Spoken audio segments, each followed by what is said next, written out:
despite what their moms told them. They just aren't talented enough for radio.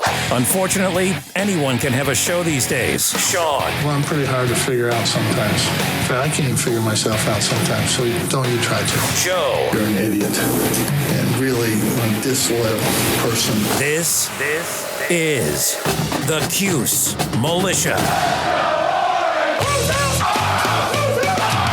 Now, those two unapologetically biased orange-blooded homers, Sean and Joe. It's the most bullshit thing I've seen in 30 years. Welcome, Orange men and ladies. Happy Monday. This is the Cuse Militia with Sean and Joe.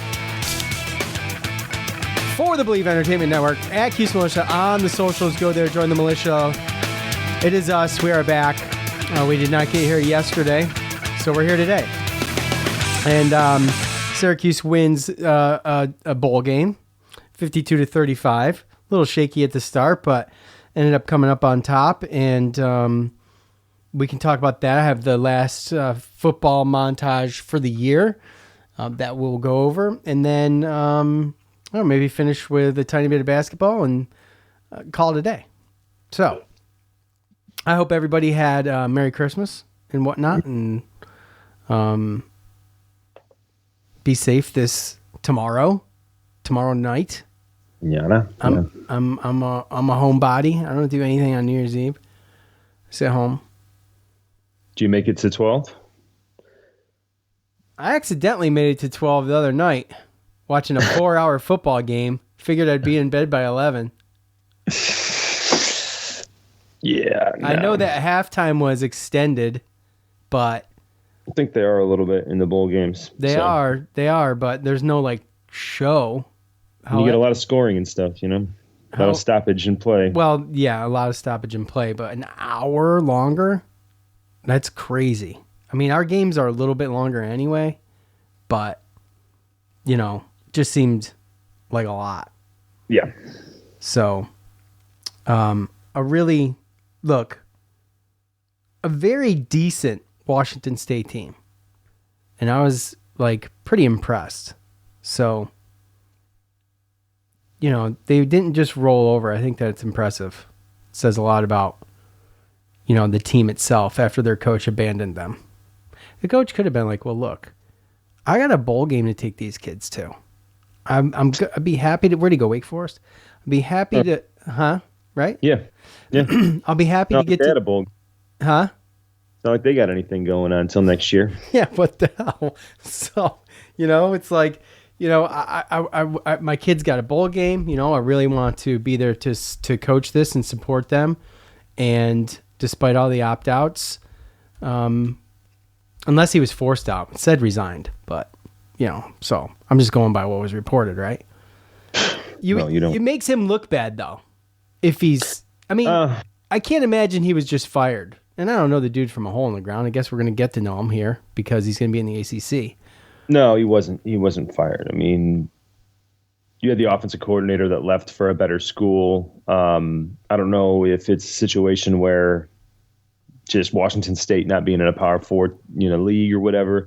But essentially, it's just the transfer portal. That's just the day of the time. It's just exactly what everyone sees, where it's like all these opt-outs, the bowl game, right? And not knowing as a fan who's going to be playing. And then with transfer portal opening up because it's in the middle of the semesters, kids are sitting here thinking like, well, if I'm going to go somewhere, I need to do it pronto.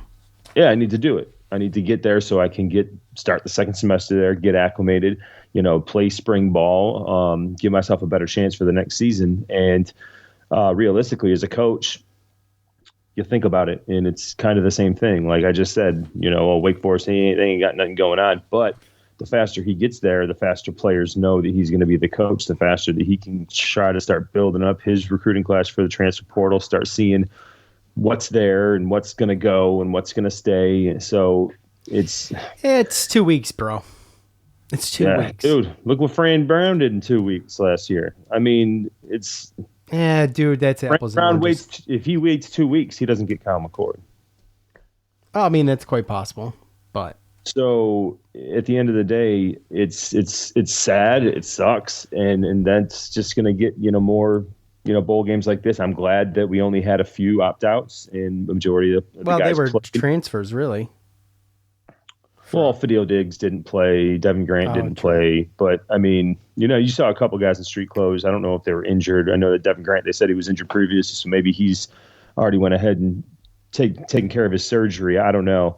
But Fidel Diggs probably, didn't play to opt out because of injury and stuff. But it makes it difficult for fans. It makes it difficult for, other teams and stuff like that. This is a 4.5 point. We were 4.5 point favorites when this game was announced, and then their defensive coordinator leaves, their offensive coordinator leaves. It goes up a couple points. Their coach leaves, and then their starting quarterback goes in the portal, and then they got another 19 guys in the portal.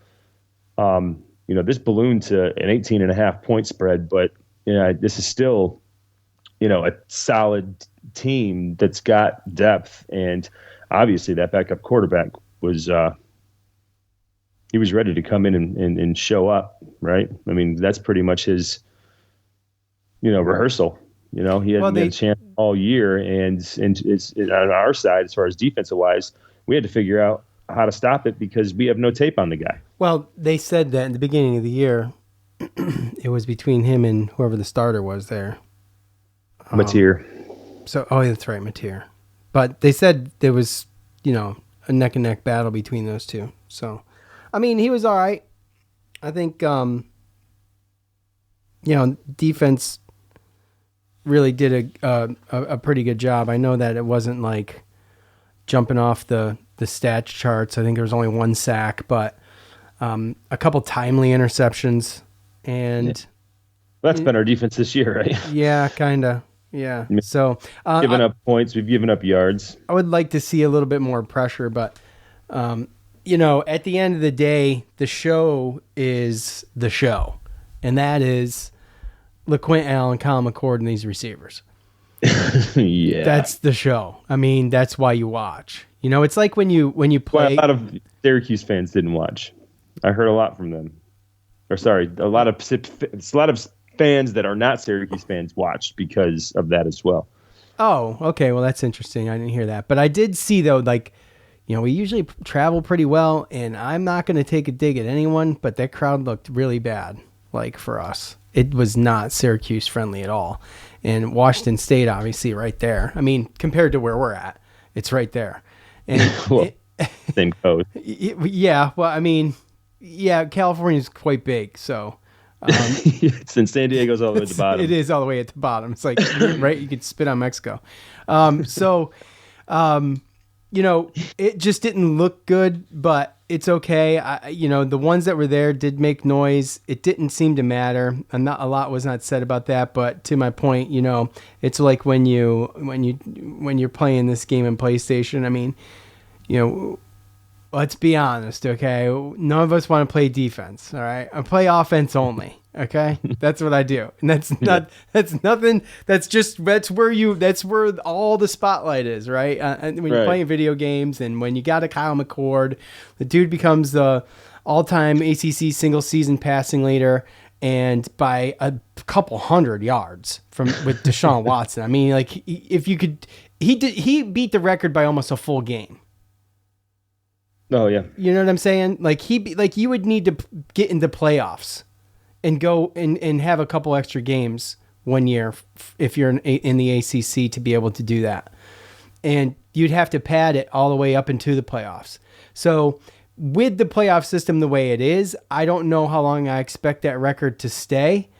But with that said, nonetheless, he's going to be up into the top 3 and 5 for years and years and years to come. So. I just thought it was awesome. I was counting down the last 50 yards, and boom, was it the first or second pass in the second half? It's because it throws a 50-yarder, and it's like, boom, that's it. Got the record, and that was tremendous. And just he stayed in. What's that? And he stayed in. He stayed in, and I would just to that, I would just say, with the way Coach has the culture there, and Kyle McCord going out and playing the whole game, never came out. I was really impressed by that. The whole, we don't opt out, we play ball. There was another coach you might have heard of, Deion Sanders, reiterating that same thing later on. And, his boys got smoked. They got smoked. So, anyway, BYU just came out in that game. But Kyle McCord is a dude and a tremendous leader. And just a absolute pleasure to watch this year. I don't think that it's going to be like this. It can't be like this every year. It's just a special group, and we'll get into that actually right now. I got the last montage of the year. Let's hear what coach and players had to say following the bowl win. Make sure that I thank God for the opportunity. I want to take my hat off to Washington State, their interim head coach. He did an amazing job. Their staff, their players, they competed their butts off. I thought number 2 was one of the better receivers we went against the entire year. He definitely was a problem. And just very thankful for them. I thought they played hard on both sides of the ball. Happy we had the opportunity to go out and compete and to make a competitive Holiday Bowl. Tonight you were able to break the ACC record for most passing yards in a season. Can you kind of put into words this season and what it means to end it doing something like that? Yeah, I mean, I think that, just to be sitting here and, like you said, have that record now, it's crazy to see, how everything comes full circle. And the first day I got in the portal, he was sitting in my living room telling me that's exactly how it would go. And, God continued to, just watch over me this entire year and, put me in a great situation around a lot of great people. And so, I think, just given that environment, that's really what allowed me to succeed. 8th 10-win season in program history.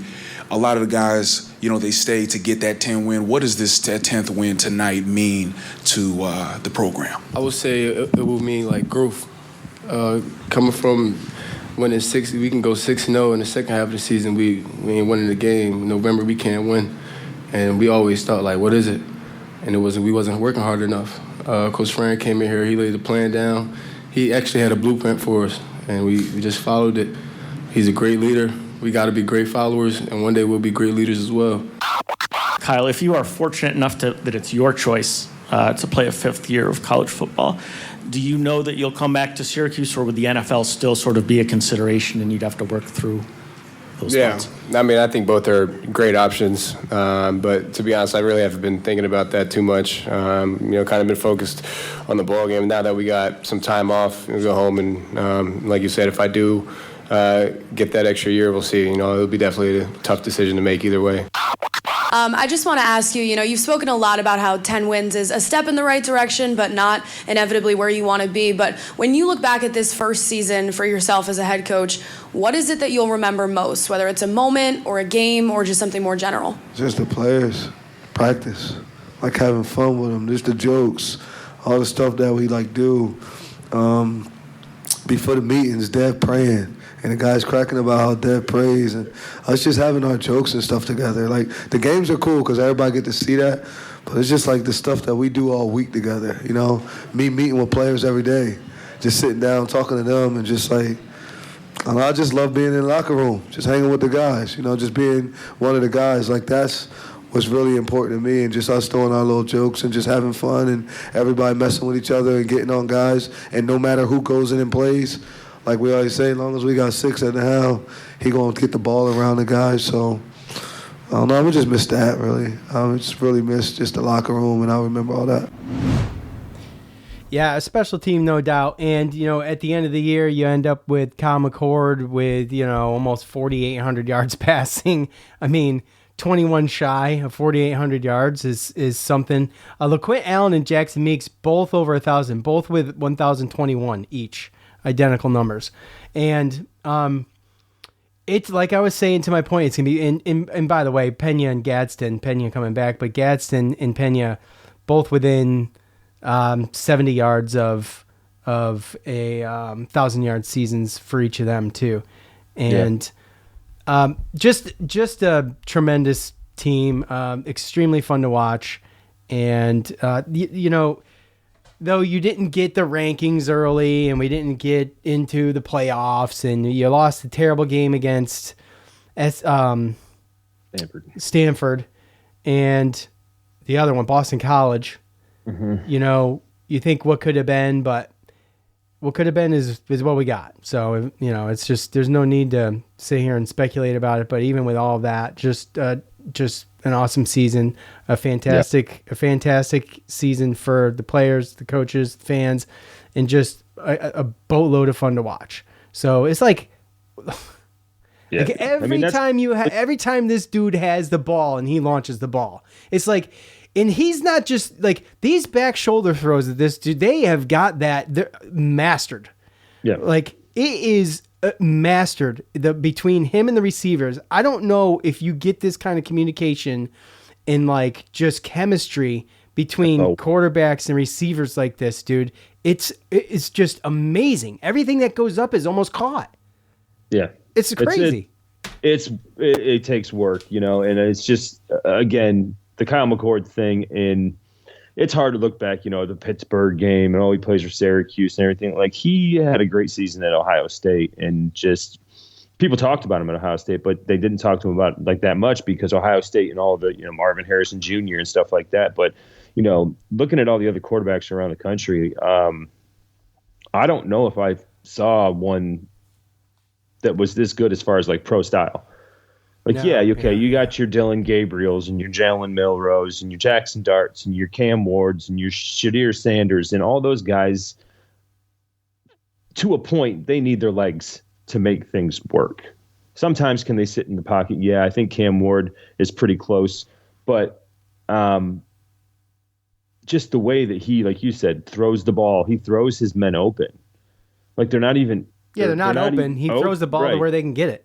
And that's what I mean. It's all about giving your guys that chance to go up there and, adjust and make the play. And and that comes with practice. That comes with dedication. That comes with wanting to spend that extra time off the field. And that's the type of, and that's when that like what Frank Brown was saying was real. And Kyle McCord coming in, hitting the ground running, becoming the leader, spending the extra time with all these receivers. I mean, you don't get this kind of action. I mean, Gadsden, 73 catches for 934 yards, 7 touchdowns. Trevor Pena, 84 catches for 941 yards, 9 touchdowns. Jackson Meeks, like you said, 78 catches, 1,000 yards, 7 touchdowns. Like you said, that's stuff you try to do in NCAA. Oh, I'm going to get 3 receivers 1,000 yards, and I'm going to get my running back 1,000 yards. I mean, even Quinn Allen, 228 carries. He had 64 catches. Yeah. How many times did that man touch the ball? He had 521 receiving yards in 4. And just a bulldog, bro. Right. Now, do I think that he's got some things that he needs to work on and might not have to necessarily go to the NFL this year? No, but I mean, like, again, he's a dog and he does all the fact that he has 64 catches for 521 yards, 4 touchdowns. He can tote the rock, and he can pass block. Like, at minimum, this guy's going to be an NFL third down back. Playing special teams, stuff like that. So, I mean, this guy having, a total of 292 touches for a combined over 1,540 yards and 20 touchdowns total. 20 total touchdowns. I mean, and that's taken away everything pretty much McCord. Like, that's just rushing stats. So, again, this is like one of those offenses, like you said, that you want to have in NCAA. When you create a player in NCAA, you don't create a linebacker. You know what I mean? You create the quarterback, and then you play as him. And to me, like, this was one of the most impressive seasons. Overly exceeded my expectations. 10 wins. Talking about a couple other, he has a couple better games. A couple passes back. You're talking about him sniffing 5,000 yards throwing. Like, exceeded my expectations. And I think, we can talk about the shoulda, coulda, wouldas. I think that if we would have, if the stars would have fallen and we would have actually made the college football playoff, then we probably wouldn't have fared that well, just like Clemson or SMU, because I do think that a defense in some special team stuff and some penalties probably would have came back and bit us in the butt. But there's no doubt in my mind that this offense could have scored, pretty much on anybody. Yeah, I mean, Kyle McCord sits 8th in career passing yards at Syracuse, and he owns 2 of the top 3 single game records, one of those being Washington State. in UConn is the other. And, just real quick, and, probably forget someone in the mix of all this stuff, but Darryl Gill Jr.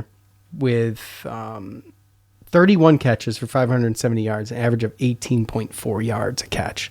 And Justice Ross Simmons had his moments too, but with only 9 catches. Now, Darryl Gill was the long ball guy, and I would have never guessed that really coming into this. Now Jackson Meeks is too. So, I mean, you know what I'm saying? Like he really was. They're just the averages here are crazy, dude. We're just not used to seeing this. You get these SEC schools and even schools like Clemson and the Miami, okay, where their fans are used to this stuff. They have had this for a long time, and then we're just like we're like kids at a freaking theme park for the first time in the summer, and it's just like we're just not used to it. It's just fun, and I think it's going to be a lot more fun to come. But this team was special, so yeah, agreed.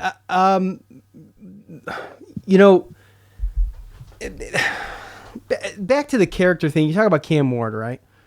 And Cam Ward played the first half of his bowl game, which is great, and he stood out. He stayed out in the second half, which I understood up until his team had 56 seconds left to drive down the field and actually win the bowl game. All they needed to do is get in field goal range, and he didn't come in. I don't know what you thought about that, but I thought that was too bad. If I was a Miami fan, I'd have been like, dude, it's a 1-point game. You're not going to come in? Homeboy that stood in for him threw for 6 yards the whole second half up to that point. You know what I'm saying? Like, yeah. I mean, I get it. And to be perfectly honest with you, if you're going to play, I feel like don't play for the record. Play for your team. You know what I mean? And then, take yourself out when you know that the game is in hand. Right. Yeah. He could have probably went out there and played the third quarter, and then it wouldn't have mattered, and he could have sat the fourth quarter. Yeah. And, I just think that in the era where we're at with the bowl game stuff, again, we're extremely lucky to have the players and the coaches that we have, because this doesn't end this way if we don't. We don't get to watch our team actually play a bowl game. There's so many fans that have to sit by this time of year and they watch their team, whatever, and it's just like, oh, well, we're looking to see what's going to happen next year type thing. Anybody could tell me that 100 times over. It's not as fun. And it's not why I watch. Like, I'll watch them next year. I watch the next year guy next year. I want to watch a bowl game. Right? I'll watch spring practice. The watered down bowl games is going to be something that we're going to have to deal with. And you got Deion Sanders and Fran Brown kind of setting the standard there. I'm sure there was more, but those were the only two that I think notable ones that I actually kind of recognized over the weekend. So, it's tough. It's tough for the sport. I think that the transfer portal stuff and just the way how quickly things move now, I just think it's too bad for fans. And I understand the whole players got to do what they got to do, but like this is it's a borderline for me. Like, look, I'm just gonna say it. Because it's gonna sound. I'm gonna try to make this sound like I do care about the players and their health and all that stuff and wanting them to go pro and all that. I do. Okay, but you sign up to play football. You play all year.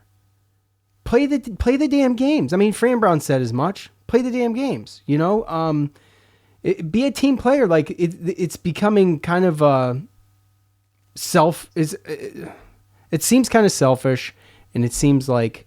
You said maybe if you play an extra quarter or whatever to try to seal the game and then sit and then it's all fun and games, but I just feel like it's getting so watered down and it's just about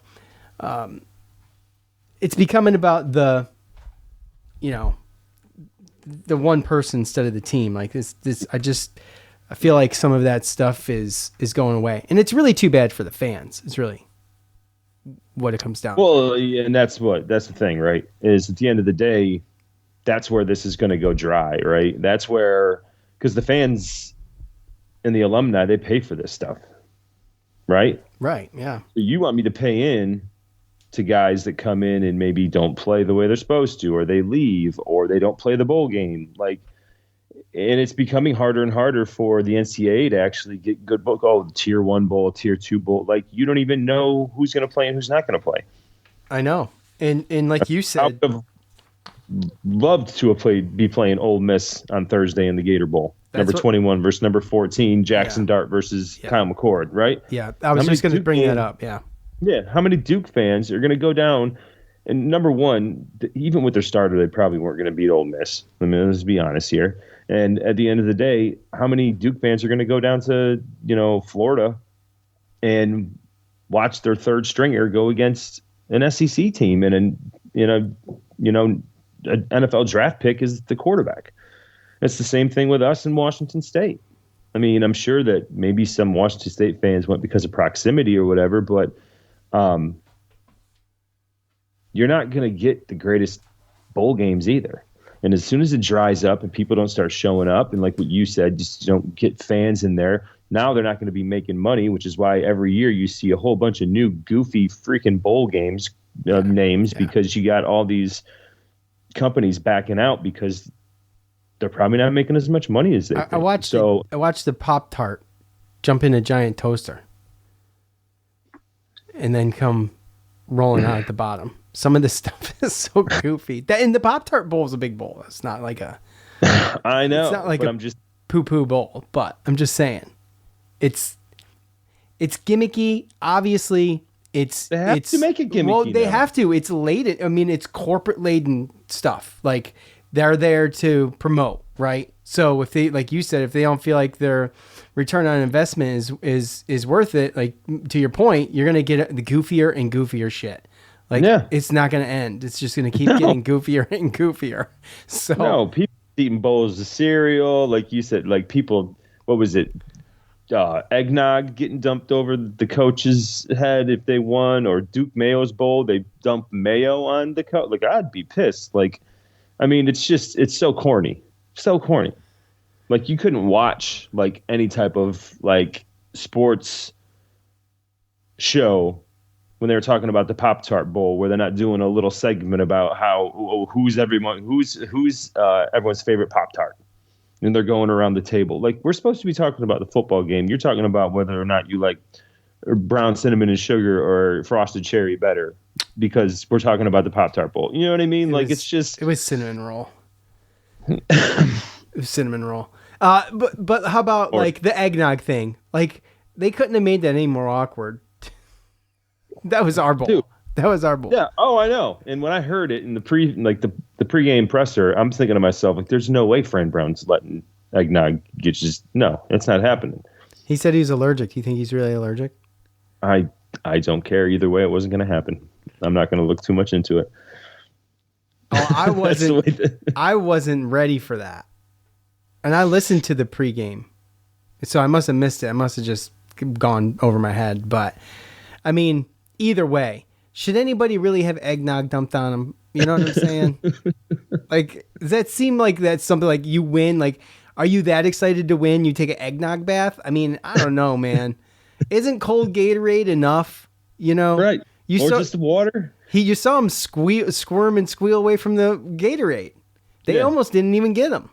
I don't want to get the dude at the Pop-Tart Bowl got Gatorade poured over him, and then they dumped a whole thing of Pop-Tart crumbs on him. And so it's all stuck to his face and down his neck and everything.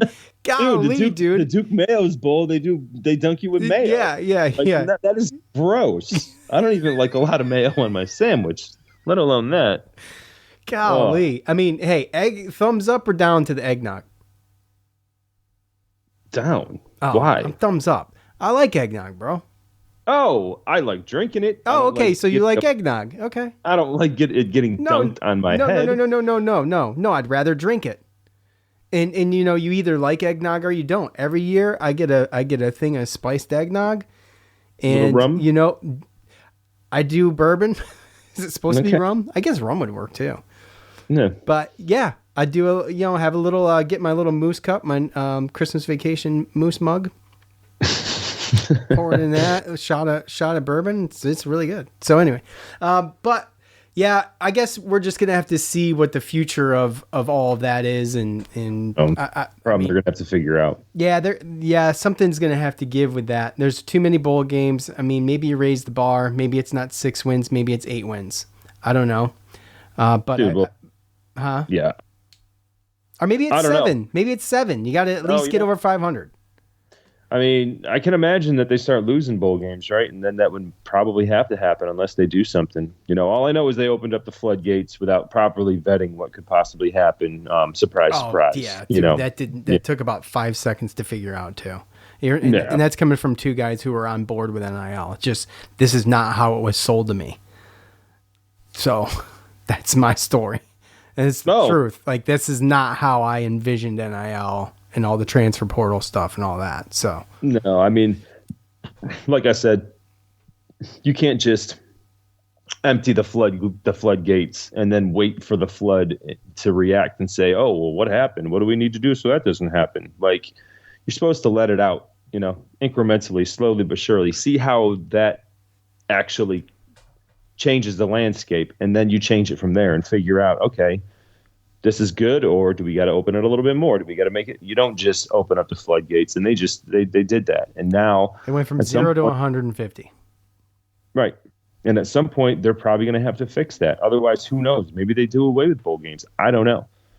Yeah, because if they extend the college football, so maybe all that money is just making up for the crap anyway. Yeah, I mean, maybe expand it a little bit more. You go to 16 teams, and then now you've got the same thing the NFL's got, right? And you don't need bowl games anymore. Right. But then, again, you're just hurting the fan more. Yeah. Now as a fan, you got to hope that your only hope is college football playoff, right? Yeah. You don't have any of those companies that have been. They'll fix that too, though. They're going to fix that too. It's going to be 2 super conferences, and it's going to be the NFL model. I mean, that's what I've been thinking is going to be for a couple years. And I'm not necessarily opposed to that. We talked about this last year. How I think we talked about this before Coach Babers was let go. That Syracuse is becoming irrelevant in that standpoint, and that if they were going to move towards this in the next couple of years, Syracuse was going to have to make some serious moves to get into that mix. Right. Well, and we talked about that too. That this year was a crucial year for them to come in if they are going to be moving towards to actually have a good year.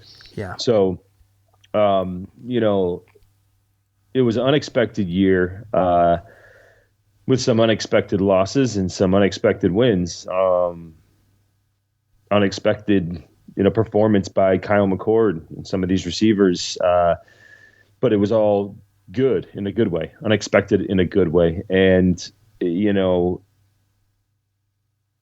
I don't know if this is like out of pocket, and to me, it doesn't seem like, 'cause I don't want to sound like a homer, but if Kyle McCord gets his 5th year and comes back, like, he's got to be on like a preseason Heisman list, right? Oh, I would think so. And we would be nationally relevant because he would be coming back, and because how we ended the season with 10 wins, and then we start the season, in the Mercedes-Benz Dome in Atlanta against Tennessee. Yeah, and we play 4 teams next year in our schedule. That made the college football playoff this year. And that's not counting an additional road games to Georgia Tech and Miami.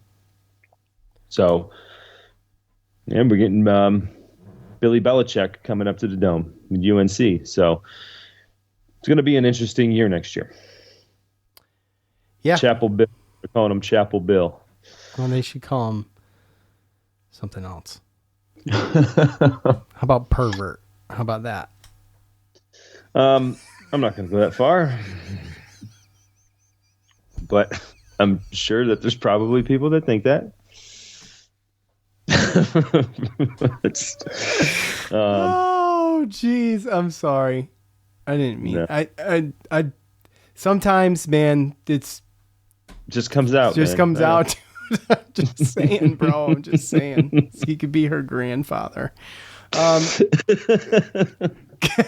Bro. All right, let's talk a little bit of basketball. Joe, I don't know how much you gauge off of a game against Bucknell, Bucknell, I mean, every coach is going to say, that they're a good team, this and that, blah, blah, blah. But they're really not a good team as far as I could see. So I don't know how we always deal with this in non-conference stuff. Like when they get a decent win, I just don't know how to gauge it. That's me personally. So I would say this, okay? 6 threes in the first half. I think they were like 1 of 10 or 1 of 11 in the second half. So they went cold, and free throw shooting is not great. Eddie Lampkin, I think, got his 3rd double-double, and Donnie Freeman, I think, got his maybe 4th or 5th, I think. So I'm seeing him. I'm seeing a little bit of improvement. And by the way, you got Kyle Cuff coming on recently, which has been a pleasure to see. I know Mistrovich, he had 9 points and, some more minutes than he normally gets, but Kyle Cuff and Lucas Taylor with over 20 minutes each.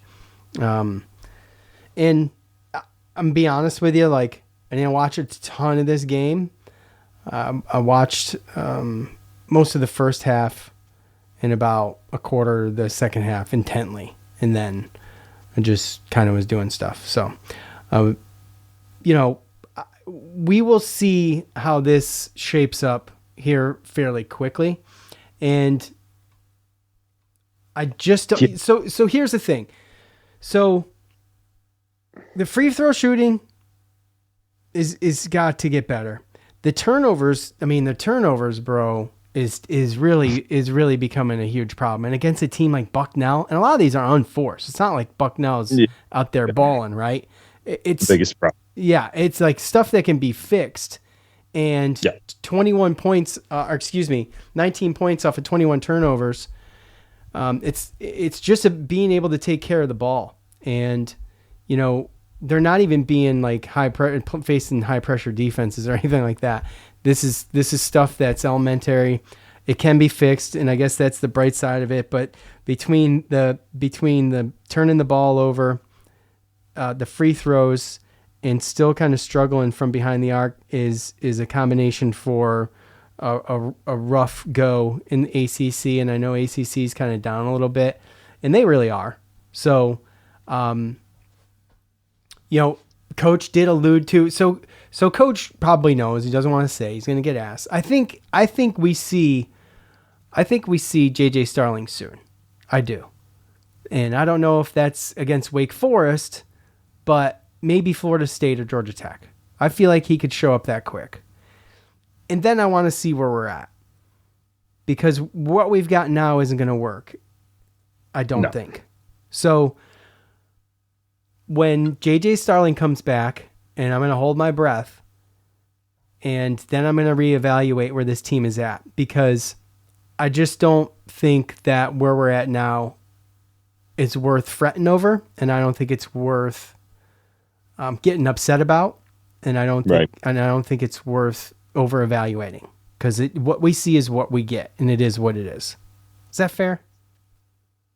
Yeah, 100%. At this point, I watched the game with my father, and it was kind of the same thing. Like I told him kind of what we talk about, and I was just like, he's like, are you even watching the game? I'm like, Dad, it's not that I'm not watching the game. I don't let it affect me. Like I'm just right. I see what it is, it's, I see that there's talent there, but it just seems like they can't figure it out. And it looks like a bunch of role players that doesn't have their glue guy or their superstar, which to me is JJ Starling. And, like you said, I don't know if there's a solution, or at least a short-term solution, to his absence. So we either have to sit here and wait it out until it gets figured out, or, again, like you said, JJ comes back and we know that things are going to be different. I think the team gets better. I just don't know how much better. And of course, it is a left hand or left wrist, so non-dominant hand for him. You mentioned before, he can stay in the cardio. He can keep his stamina up, and I expect that he is. So maybe he jumps into this a little bit quicker than a lot of people do coming off of injury. But with that said, you know, he doesn't need to feel like the weight of the world's on his shoulders at the same time and have to come in and be, you know, an MVP every game. They've got to play. They've still got to be able to play like a team. They got to figure it out. Yeah, I mean, they're still going to have things to figure out. And like we talked about it, it seemed like they started to. It seems like they started to, and then he got hurt, right? And now it's like they're lost again. So just trying to find the right combinations and just trying to win is what it seems like, you know. I mean, it's almost like a look of desperation on the coach because it's almost like he knew there's not a lot of teams that can lose their best player and then recover and have like the type of season that you expected. So he's just trying to make it work. I think the one thing that I saw the difference in this one was, and the one thing that we talked about was you got to play the guys that are trying. You got to play the guys that are out there. Are Lucas Taylor and Kyle Cuff making mistakes? Or Peter Mistorovic, which I think he should probably be playing more minutes based upon how he's been playing. Like he's a hustler. They're out there trying, right? And you know, Lucas Taylor and Kyle Cuff coming in and playing the minutes they played. They played 25 and 24 minutes. They played more minutes than Chris Bell and Elijah Moore. Eddie Lampkin, you know, he always plays tough, not always graceful, but he's always going to try. And Jaquan Carlos, again, I feel like he's just a pass-first point guard that doesn't have the people around him to make him look as good as he really is, because there are some deficiencies, and it's not taking the ball to the rim or putting the team on its back and scoring a bunch of points. It's the people around him moving and doing certain things. 3 steals, 9 assists, 5 rebounds, 11 points. It's not a bad game. And then Donnie Freeman he's like you said, double-double. He's shown a little bit, but he's 5 turnovers. He's weak with the ball, and, he's in there squaring up with somebody trying to, I don't know if you saw that or not, but getting the technical when he put his hands up and he was about to fight somebody. Yeah. Like I saw him on the sideline, and Adrian Autry, I read his lips. He was like, "It's a basketball game." It's just there's so much, right? And then the up and down of Jair Davis. Even let's put in Naheem and see what he can do. Like you can tell he's just grasping at straws, just trying to throw something out there that's going to work. And it did against Bucknell, but again, Bucknell, I mean, they lost to Siena by 13 points. They're 250 in the net. And every win that they've got is a quad 4 win. So they're not a good team. So we probably should have been able to beat them by more, but faster too. Like we didn't even put them away until halfway through the second half. They still got within 6 about halfway through the second half. Yeah, 47-41 or something like that. So, overall, frustrating to watch, but again, a win's a win, and all you can really do is just hope that you can go on to the next one. I did like it seemed like the enthusiasm, the bench, I thought that was a little bit better. The mood, the attitude, teammates out there looking like they were playing for each other, cheering for each other on the bench. There's been some games where we haven't seen that. So, I did see a little bit of a different team, but, we got to win, but still not necessarily the desired outcome. I mean, there's times where you can literally put circus music in the background, and when we're playing or passing the ball around, or what I mean? It's just Kenny Pickett throwing the ball yesterday. Did you see that? Like that's like sometimes like that's what's going on in my head when I'm watching these guys run around and trying. Yeah. You know what I mean? To pass the ball and do offense and it's kind of is what it is, man. And I don't have a whole lot of analysis or thoughts, to be completely honest. I mean, I'm not even mad about it. So, I feel like it's funny. We had a rough go, right? Before the Miami football win. Yeah. And then we continued down this road, this slide of, not so great basketball. And, unprecedented, really kind of disappointment, in my opinion. Like, I don't remember a team that looked this lost, for lack of better words. And, we had the football team lifted us up again with a bowl win. So, You know what I'm saying?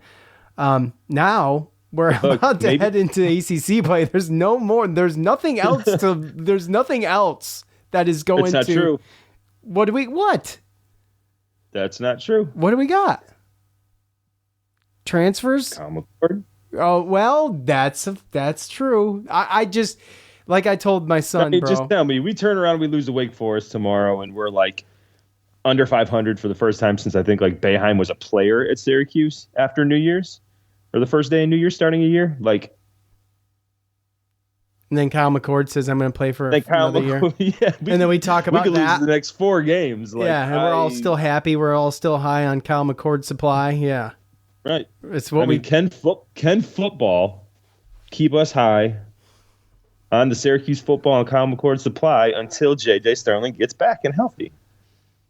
Well, I know we're just asking. Hey, look, they've overdone their expectations, and I'm not trying to like ask for too much, but if Syracuse football can help us out one last time to get us through this J.J. Sterling injury. Yeah, if they can help lift our spirits one more time so we don't feel like complete dog poop with the basketball team, that would be great. That's a superpower. Yeah, well, the bad part about it is that this is actually in the NCAA's court. I know. Well, that's why I'm not that optimistic about it. How about this too, real quick? Because we talked about football. I'm just going to mention this. I'm going to move on. Justin Barron doing the seatbelt click. He gets flagged for it. How many effing times? I've even mentioned it on this show. How many effing times have you seen that? Because he looked at him. Like, that's never happened either, right? You don't look at the dude when you do it. That was so stupid. It was so dumb. Yeah, it was. You know what I mean? Meanwhile, the dude won't stop bleeding from his face. And the dude's out there. Dog, bro. Yeah, dude. He's out there holding the freaking trophy with blood dripping behind wadded up Kleenex in his nose, down in his lip, and he's eating it. Huh? He definitely broke his nose. Definitely. That shit was swole, bro. It was. It was. Yeah, dude. That dude's a fighter, man. I'm telling you. Oh, he's a beast. He is a damn beast. And not to bring up too much more of the football, but there has oh my been, gosh. I'm just saying, just recently fun. They were talking about how players that started out in junior college have been going to NCAA and trying to get more time. There was the Vanderbilt quarterback, Diego Pavia. He just got his 7th year. He got an eligibility because he claimed that he's willing, or he could possibly make this much amount of money, but you're telling me because I spent 2 years in junior college and I couldn't, they're using all that stuff to try to get more eligibility. So, I wouldn't be surprised if there wasn't a situation where I think 3 starters on our offensive line who are out of eligibility, I think they came from junior college. So don't be surprised if there's not a couple people out there trying to get a little bit of extra eligibility because they went to junior college too. So there's definitely some possible surprises in the horizon for sure. Anything else to, right. Yeah, I know. And look, here's the thing. Like, I love all of this stuff. I do. My favorite part's the games.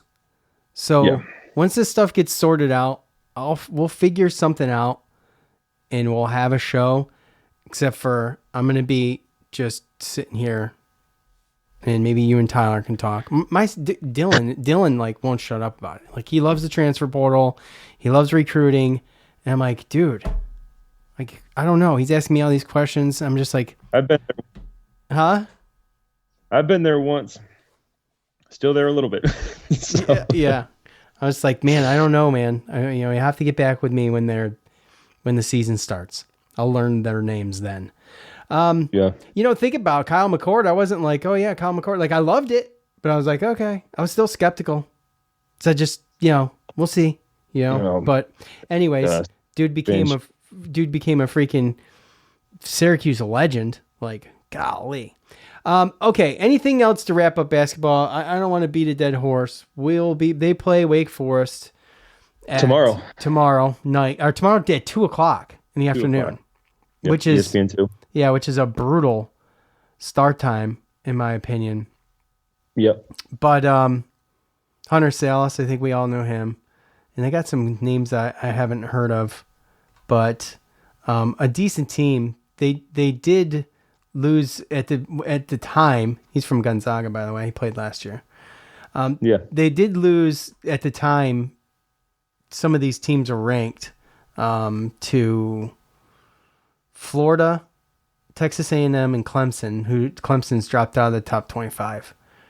But those are 3 of their 4 losses were to ranked teams. The other one was at Xavier. When I went and looked at it, they're Wake Forest is 9-4, and all 4 of their losses are Tier 1, Quad 1 losses.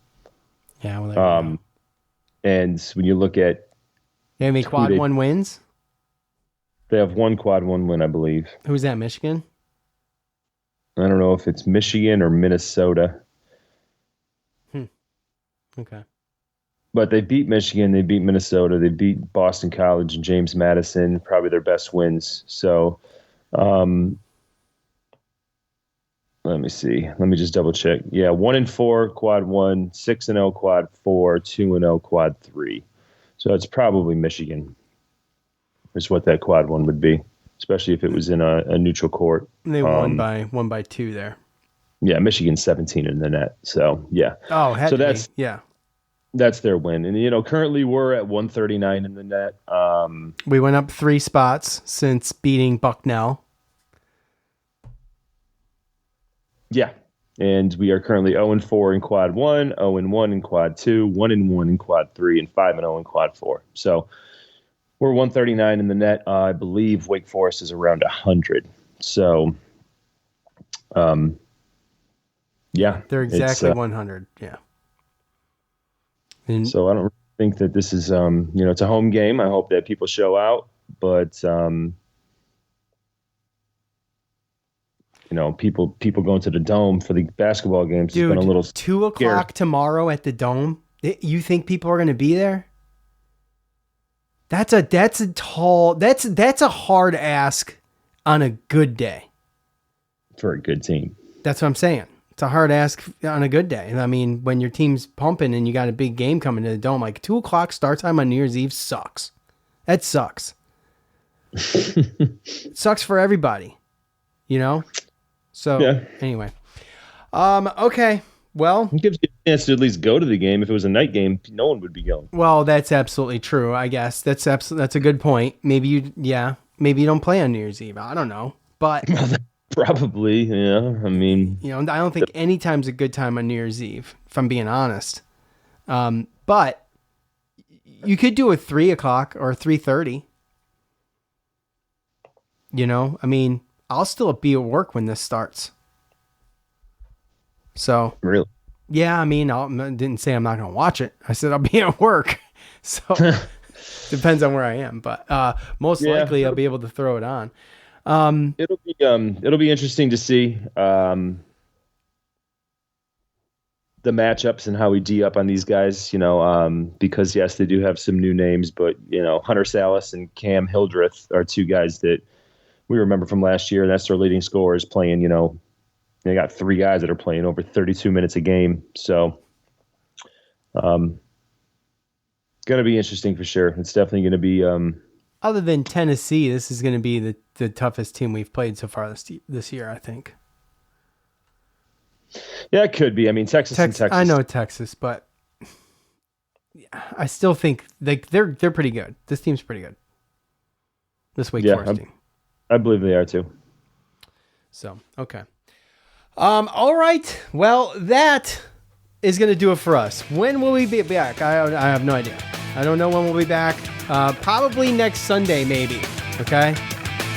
So look for us then, and hopefully good news may help. Yeah, hopefully we got some good news, and maybe Syracuse upsets Wake Forest, or maybe JJ Starling comes back. I don't know. For Joe, I'm Sean. We're out. Peace.